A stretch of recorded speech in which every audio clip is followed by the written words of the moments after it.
ఓహో సేవక, ఈ నామధేయంలో మాకు ఈ యొక్క ప్రజలకు తెలుపగలవా? తెలుపుతాను కదా సేవక. నా యొక్క నామము పరశురాముడని అంటారు. అలాగనా? అవును సేవక. అలాగనా? మేము 5గురు ఇక వరుసతోడ అన్నదమ్ములము కూడా. అలాగంటున్నావా? అవును సేవక. మా యొక్క తల్లి పేరు రేణుక శక్తి అని అంటారు. అలాగనా? రేణుక ఎల్లమ్మ కూడా అని అంటారు. అలాగనా? రెండో వాడు డొక్కాలయ్య నాయన. ఓహో, రెండో వాడు ఒక్కలేంటవా? అవును సేవక. మూడో వాడు జొంపాలయ్య నాయన. అలాగనా? ఇక 4వ వాడు చిట్కాలయ్య నాయన. నాలుగో వాడు చిట్కాలేంటావా? అవును సేవక. అలాగనా?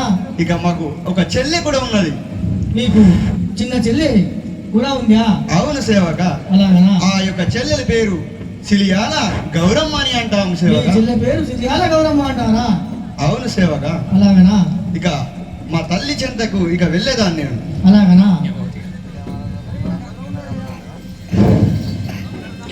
ఇప్పుడు పరశురాముడు తల్లి చెంతకు వెళ్ళి బయలుదేరడం జరుగుతుంది. తల్లితో వారి యొక్క ముందుగా వందనము స్వీకరించి తర్వాత తల్లి కొడుకుల మధ్య వాదోపవాదం జరుగుతుంది. అమ్మా కుమారా, నీ పాదములకు 10,000 వందనములు తల్లి. చల్లగా వరదిల్లురా నాయన. ఆ వందనములు చేతు ముందు పాదములకు అమ్మవేగా. వందనములు చేతు ముందు పాదములకు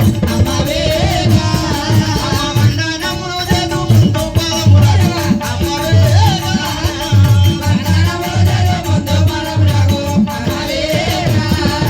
ముందుగా దీవించి నీ పాదములకు 10,000 వందనములు తల్లి. ముందుగా దీవించి ముందుగా సెలవివే అమ్మవేగా.